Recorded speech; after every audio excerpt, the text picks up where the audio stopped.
Teddy, first of all, tell me about this fight we saw in Stevens. What was your thought on the overall fight? Come on, are you kidding me? I mean, that was an easy one to see. I mean, you had one guy with a fight plan, the other guy with no fight plan. I mean, you know, he moved around. He knew that he had to stay away from the power of Stevens. He knew that the only way he was going to win was to win on the outside, to be defensive-minded, to use his wheels, to use his legs, to dance all night, you know, so to speak. And Stevens wasn't ready to stop the music. You know, Stevens looked like he wasn't prepared for what I knew what was going to happen. I mean, if I know what's going to happen, the fighter going into the fight needs to know that that's what Dom's going to do. He's going to move, so what do you got to do? You have to have the right plan. It looked like Stevens really had no plan. Like he was just going to suddenly land the punch. That's not a good plan. You got to know what you got to do to take away that movement, you know, to nullify the strategy of the guy who's moving.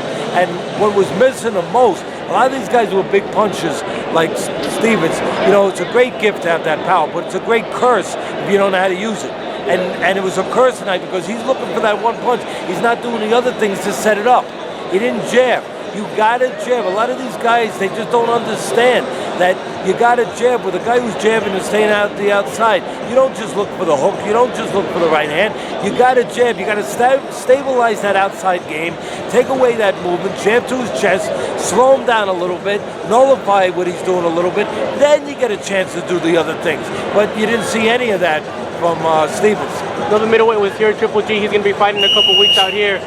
What are your overall thoughts on him? Is he the real deal? Is he the best middleweight right now? Oh, yeah, there's no doubt about it. Now, listen, not just because he has power and he's got a good chin, he has the presence. You know, Stevens has good power, but he didn't do really anything tonight. Golovkin puts it together. He's got a good mentality. He had 400 amateur fights. He won a silver medal. He's been fighting the best in the world before he ever got to the pros. He knows how to deal with different styles. He knows the right approach. Yeah. It's not enough to just have power. Ernie Shavers had great power. He never won a world heavyweight title. You got to have more than that. You got to put it all together. Golovkin puts it together. He has the right approach. He knows when to go. He knows when to pull back. He can counter. He can get inside with you. He knows how to control range. You know, it's not just the power. It's the way he uses it.